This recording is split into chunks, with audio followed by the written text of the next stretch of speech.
Okay. Okay, so I hope you all know who I am.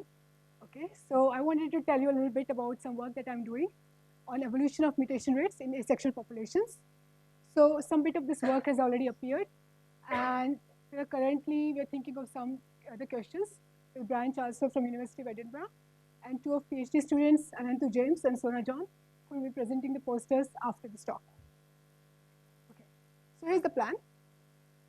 So I'll first give you a simple overview, in simple terms, the overview of the questions that people are generally interested in, and also that I am interested in. And I'll very briefly review some known results. But the main question that I am interested in today is this relationship between mutation rates and population size. So there is some empirical evidence that says that mutation rate and population size are negatively correlated. Populations with species with high effective population size have lower mutation rate and vice versa.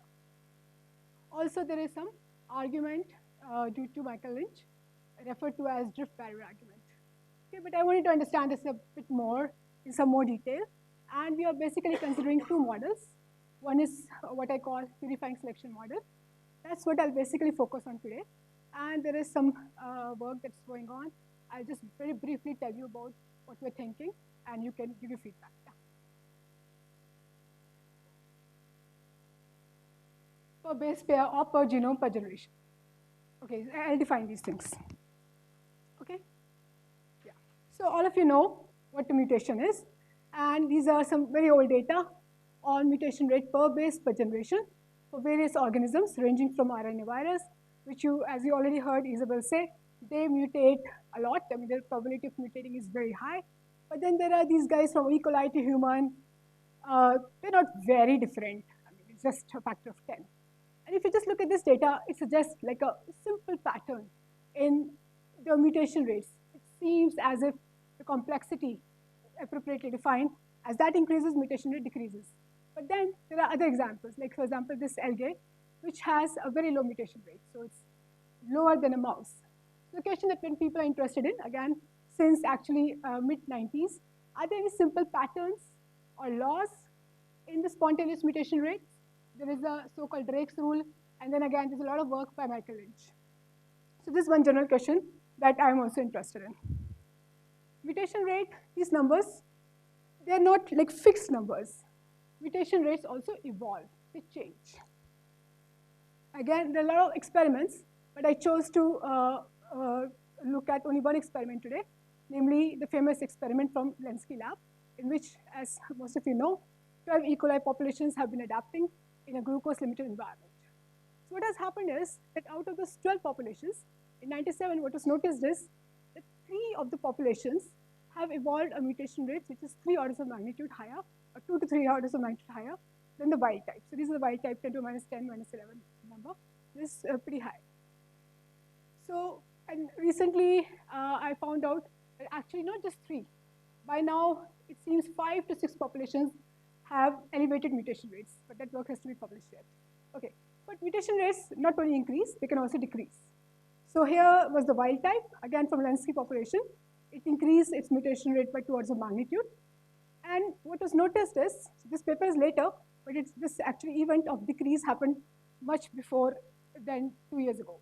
So what happened is that mutation rate decreased, not by factor 100, it was not completely restored, but decreased by factor 2. So the point I'm just saying is that, again, this is a general question, a theoretical question at least. What are the conditions under which mutation rates evolve? On what does it depend? What are the time scales over which this happens? Okay, so these are sort of general questions that people are interested in. There's some known answers, but I believe there are quite a few open questions. Yeah.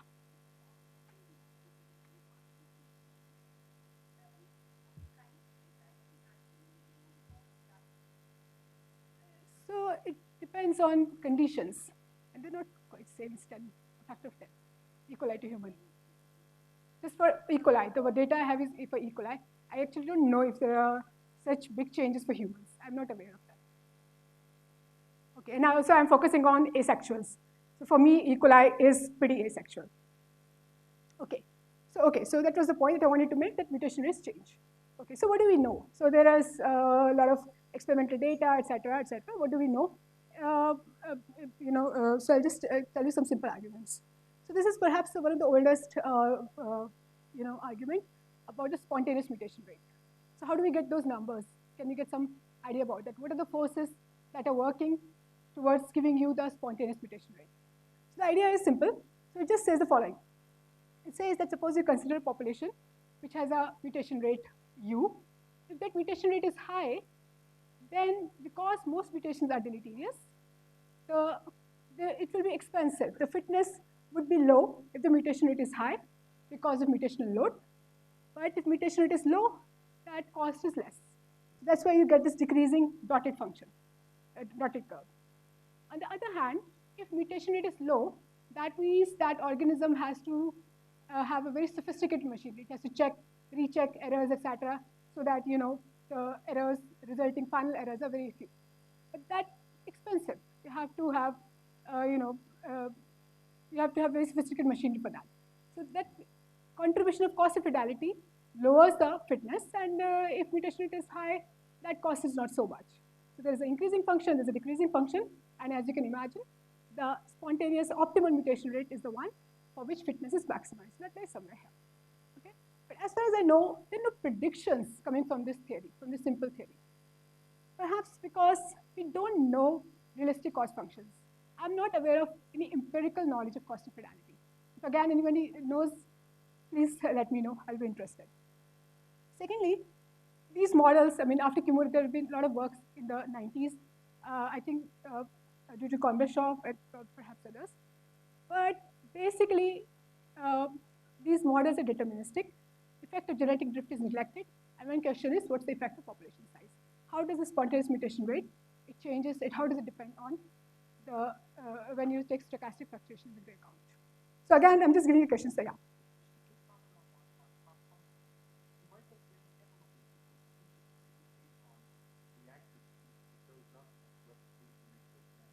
Yeah, so the qualitatively we do know. Yeah, so I think what I mean is realistic in a sense, qualitatively, can we just say, is it a power law increase, is it exponential increase, something of that sort. That's what I mean. Yeah.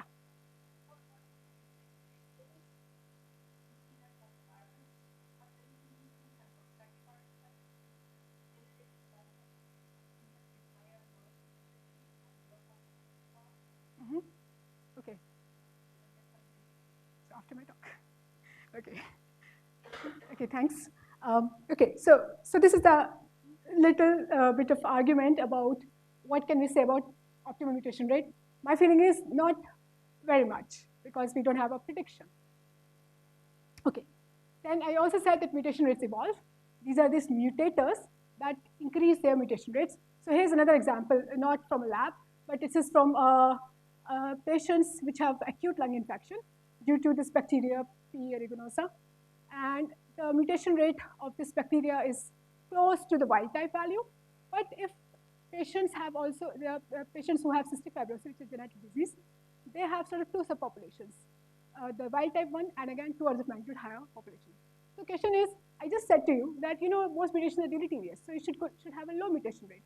But here I'm showing you something with high mutation rate. The point is, what I said before holds for adapted population. They have most of them, they will have mostly deleterious mutations. But something like this, where environment is constantly changing, it's good to have high mutation rates because then it aids rapid adaptation. And the mechanism, detailed mechanism, theoretically has been studied a lot in the last 10, 15 years. There are sort of reasonable theory and predictions, but that's not what I'm interested in today. But let me go along the lines of this mutators a bit more, especially since it connects with Isabel and the next talk with machine. Okay, so let's just ask the following. Okay, so there are high mutation rates. It increased by 2 orders of magnitude. Maybe it can increase further, maybe by a factor 5, and so on. Okay, because I am considering high mutation rates, let me forget cost of fidelity, something which I said we don't know very much about. But because I'm considering high mutation rate, I can sort of forget about it. And then, because mutation rate is high, the fitness is low. But that doesn't, okay, fitness is low, so what more can we say? So it's useful to look at the genetic structure of the population. So the idea is this. So this is a sort of a cartoon. The y-axis is the fitness, and x-axis is sequence. It's not the allele frequency. This is not adaptive landscape. It's a fitness landscape. So what it has is this hills and valleys, and what you have two forces are just selection and mutation. So again, just think physically. What will selection do? It has a tendency to localize the population towards the fitness peak, whereas mutation has this sort of tendency to throw things around, right? So you can imagine that if mutation rate is pretty high, then population would simply be dispersed all over the fitness landscape. And that indeed happens for certain choices of these fitness functions.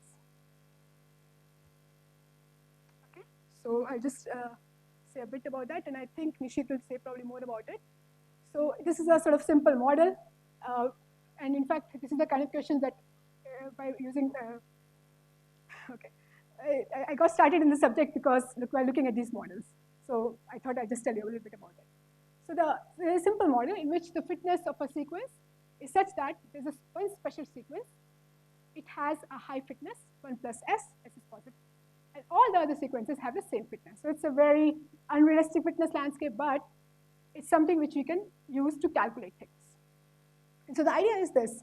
So if you take this fitness and there are certain equations that you can write down and work out things, what happens is the following.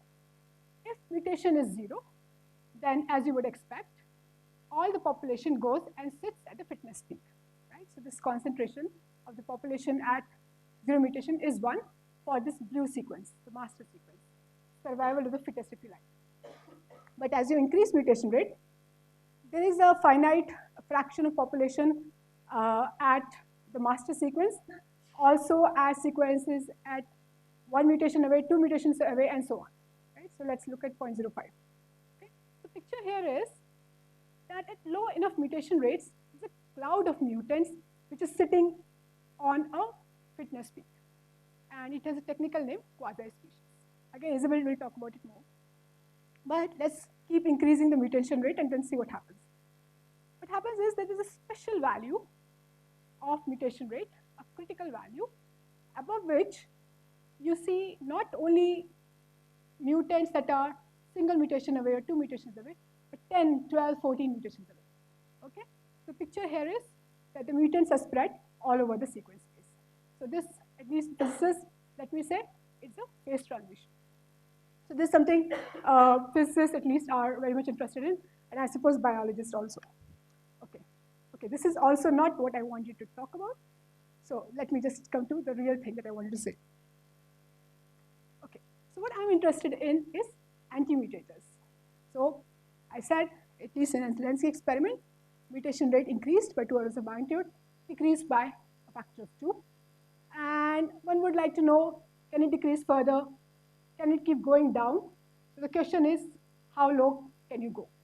This is some pop song, if you know, but that's not what I mean here. Okay, so again, so we would like to understand how much mutation rate, is there a limit, a lower limit on the mutation rates? Okay, so let me try to set up this question. Okay, so let's go back to the first picture in which I had one decreasing curve due to mutational load, increasing curve due to cost of fidelity. For high mutation rate, I ignored the cost of fidelity. For low mutation rates, it's not okay to ignore it, but let's do it for now. And just analyze this model and see what we get. Okay? So that's a sort of strategy. Okay, so the question is this. So I'm imagining an adapted population which has a size n, and it has a high mutation rate u, which by some genetic mechanism reduces to a value little u. And because I'm in an adapted population, most mutations are deleterious, the reduction in mutation rate is beneficial. Okay?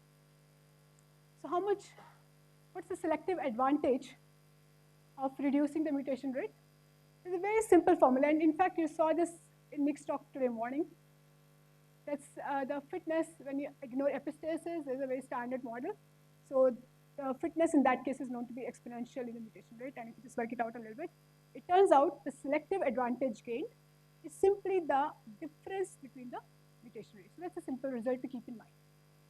Okay, so let's look at this picture. So I have this population which had a mutation rate U, and it decreased, let's say, by a factor 2, and became U by 2. So selective advantage is U by 2. Now remember, I'm thinking of a finite population. In finite populations, it's not true that just because you're good, you will win. Okay, that's very important. Remember Kimura's fixation probability formula. Good guys can lose. Okay, so that's a sort of simple one-line thing to remember. That means when I go from here to here, there is only a finite chance, there's a chance less than 1, that this mutant would fix. It has some largest fixation probability, which I do not here. But now I have this new population with mutation rate U by 2, and let me reduce it again by a factor 2, so that the non-mutator has mutation rate U by 4. Again, subtract the 2, the selective advantage is U by 4, which is lesser than the previous case, so therefore the fixation probability is less. So now you can keep going on, U by 8 and so on, and fixation probability keeps going down, exponentially past that. So the main idea of Lynch is the following, that you are reducing the selective advantage. At some point, this selective advantage would be very small. That is actually a weakly neutral mutation. Okay, so it's not over here. It's close to the neutral value 1 by n. And when I say weakly neutral, mathematically it means n times the selective advantage is less than or equal to 1. So now we know the selective advantage and we know his criteria, and if you just plug in things, in 10 seconds you will see that the minimum mutation rate is inversely proportional to the population size. That's what I started by saying, that mutation rates and population size, more precisely effective population size, are inversely correlated. Okay? So this is a simple argument which I'm sure all of you can keep in your head, but I mean, this is a simple argument, and let's just, we want to do some bit more detailed job and to see if there's anything else. So we can cook up a model, and the model is simply a Wright-Fisher process in which we have an asexual population of n mutators with a deleterious mutation rate UD, and for generality, we can also put a mutation rate, beneficial mutation rate UB. And so this is the sequence, the usual binary bit string model. And we also ignore epistasis. Non-mutators are similar. They have mutation rate little ud and little ub. Okay, and mutators can convert into non-mutators with a certain probability alpha. Okay, and because I'm allowing only one-way conversion, after some time, the whole population consists of non-mutators. That means the mutation rate has become little ud, little ub. We start again. I mean, just like this one I said, again we start here, treating this as a new population, decrease the mutation rates, and keep going, and we keep measuring the time to fixation. And numerics show the following. So we find, as you would expect, the time to fixation keeps increasing, but at some point, the advantage becomes so small that we are in the neutral limit. This time of fixation becomes a constant. It doesn't depend on U versus. Okay, so this number is what we read off and plot. So this is what we find from our simulations. We find that this minimum mutation rate, as a function of the scaled population size, which is a measure of the strength of selection, n times little s. Little s is the one which appeared in my multiplicative fitness landscape. We see there's a change in the behavior. Okay, so first qualitatively, the minimum mutation rate does change, it does decrease as population size increases, but quantitatively there's a change. This is what I showed you by a simple argument, but simulations show that when selection is weak, ns is smaller than 1, this decays n to the power minus 2. Okay? So we would like to understand this. So I give you an argument, I showed you simulation results, and then when I say understand, we would like to calculate things. Okay? So going back a bit, so again, we would like to use Lynch's argument, but what we would like to know is the fixation probability. So this is a simple argument, and we would like to know how does it change. And then perhaps I can relate it to Lynch's argument and understand. Yeah. Yeah, so epistasis, for example, if you include, it does change the answers a lot. to some extent, and Anantu is the right person to talk about this. Okay. So this is what I want to now calculate. So this is the third bit.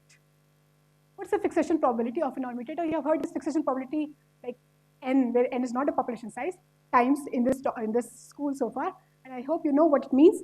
So but let me just repeat it anyway.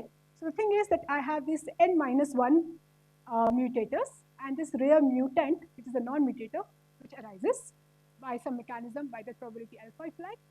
And because there are no more mutations in between them, what can happen? Either because of drift, this rare guy can get lost, and you have all this only mutator population, or because it's a beneficial mutant, it could get fixed.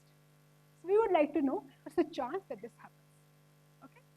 And then how does it depend on various parameters like deleterious mutation rate, beneficial mutation rate, cost of fidelity. So these are things which we can sit down and work out. Okay? So let me just give you very briefly an idea about how did we do this. So I'm not going to write equations for this, but for the mathematically inclined, I do want to tell you what is it that we used. How did we sort of calculate this? So there is a sort of standard technique, and it's a very nice technique. It's called a branching process. So let me just tell you what it means. So I have a rare mutant, which is present at time t, and let's say it produced 4 offspring in the next generation. This lineage died out because, you know, it so happened stochastically. This one produced one guy, one offspring, that also died out. Maybe this one produced, and so on. But the point is, we want to know what's the chance that the lineage of these guys ultimately survives. Okay? So one can write down a pretty horrible looking equation. It's a very nonlinear equation, and you can't solve it. But what you can do, and it has been done, is for this simple model, develop approximations. But this is not enough for the problem at hand.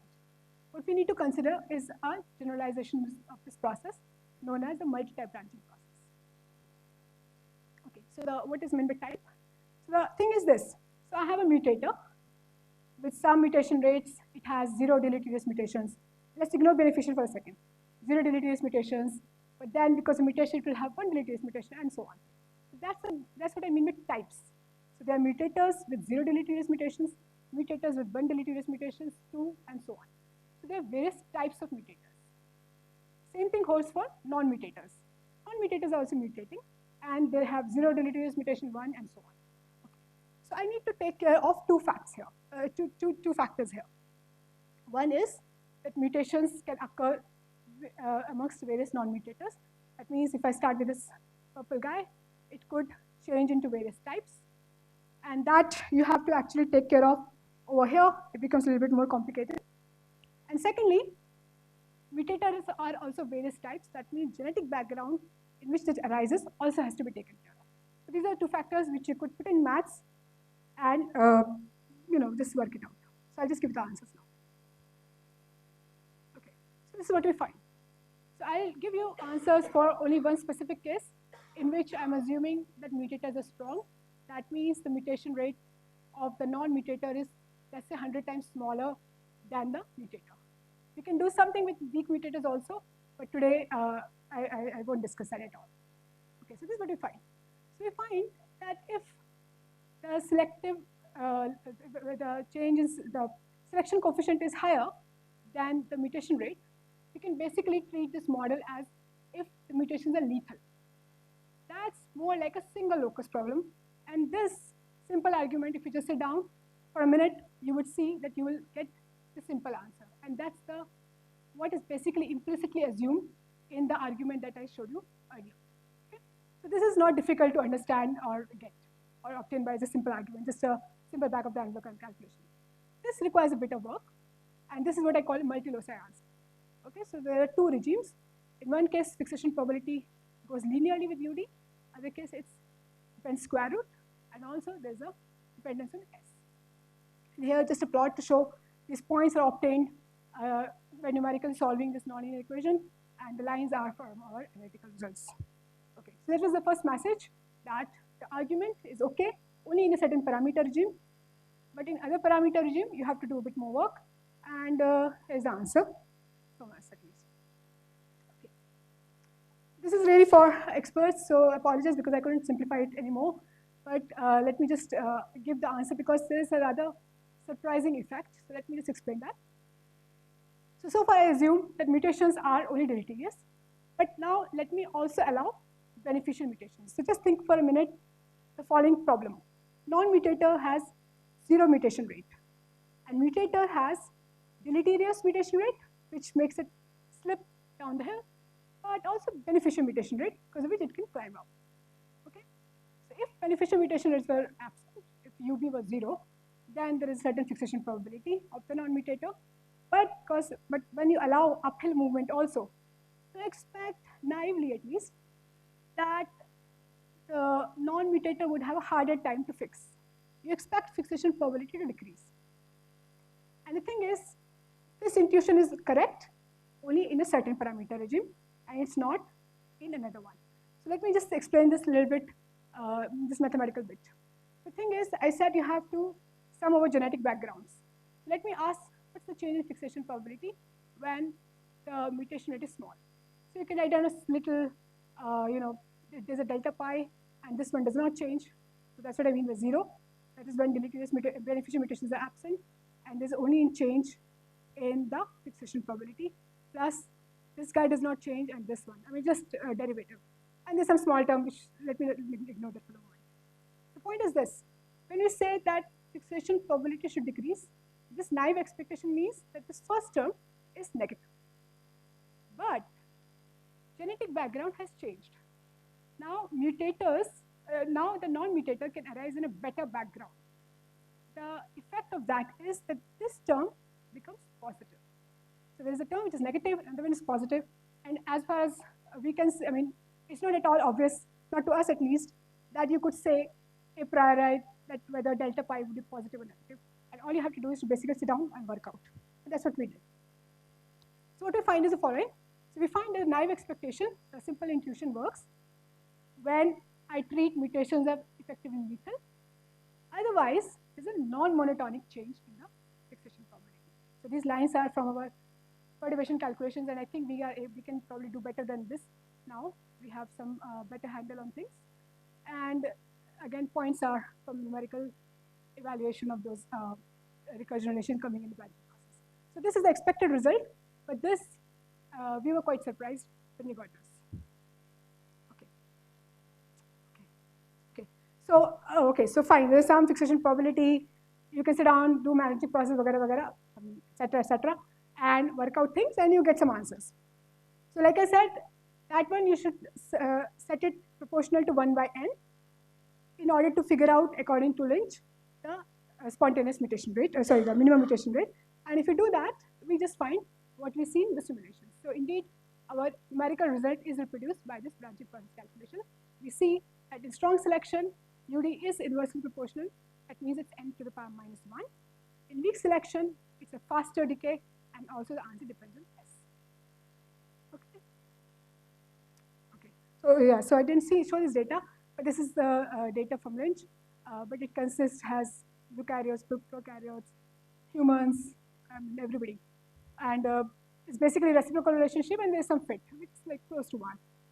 But the point here is the theory. If you buy our theory, it says that something selection should somehow enter. But right now, I don't see how it affects experiments, and how can you analyze the data, in what ways you should do that. So I don't have a understanding of that. Okay. So I have enough time.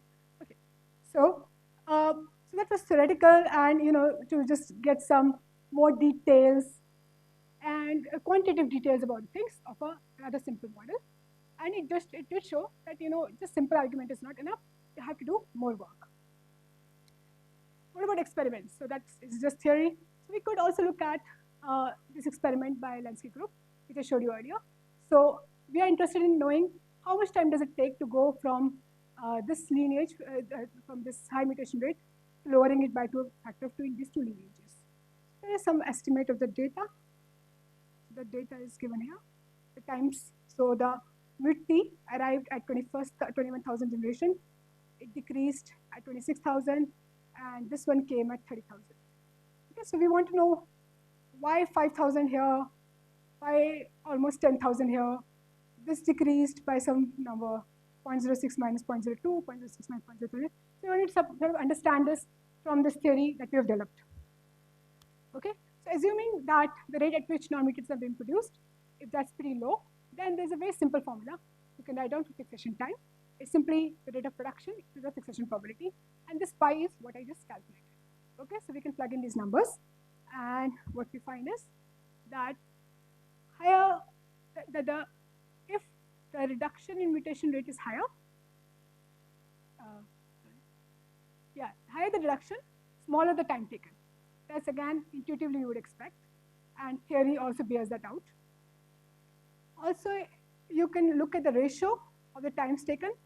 That turns out to be 1.8, and if you plug in our formulas, because we don't know selection coefficient Lenski experiment, but if I change it by order of magnitude, the numbers don't change very much from 1.5 to 4.5. They're not very different. They're not like off by a factor of 10 or something. So there is some understanding, but again, it's not a very sophisticated theory. But that's what we have at the moment.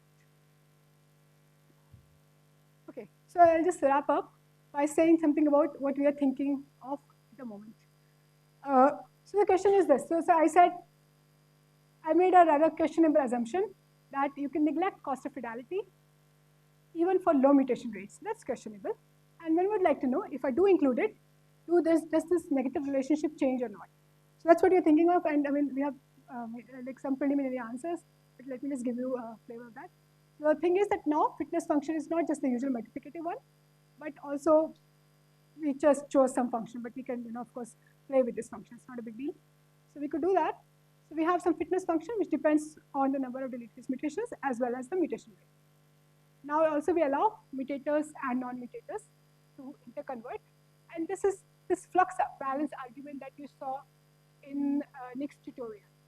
Right? So it's just the fraction of the mutators, the rate at which they're produced, and the probability that they fix. And the other side is similar, except the selective advantage comes with the negative side. So this allows us to find out the equilibrium frequency of both mutators and non-mutators. We know this delta from our branching process calculation and the full thing using Kimura's formula. Again, you can question that, but again, this is something we have checked numerically. Okay, so we use this and put in the stabilizing selection models that Nick discussed to find the deviation of finite population from optimum mutation rate, and we find that this deviation is also goes like n inverse. So as far as sort of simple single locus theory is concerned, this deviation, the dependence on n, is not different from what we get from the purifying selection model. But more has to be done, so I think just that much for now. So okay, so I'm basically done. So I just wanted to describe to you what we are looking at. So we are interested currently in asexual strong mutators, but as I said already, we are interested in looking at the effect of cost of fidelity. Realistic cost functions, some of you pointed out, and I would like to talk to you about this. Weak mutators, we have some answers, but still some things which we need to sort of figure out. This one we haven't explored at all, but that's something which we would like to do at some point. And this is sort of physicists' take on things, and we build up a sort of unified theory of things. Okay, yeah, thank you.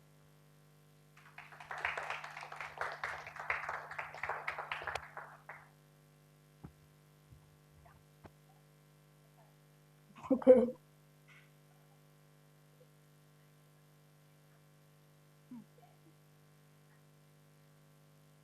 Yeah, because it's probably adapting.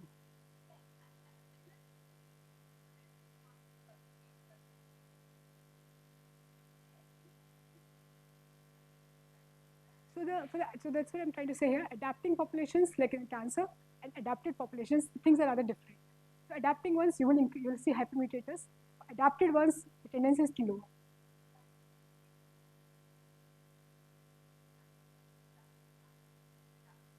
Adapting, but that's something which people have studied quite a lot in the last 10 years or so. Okay.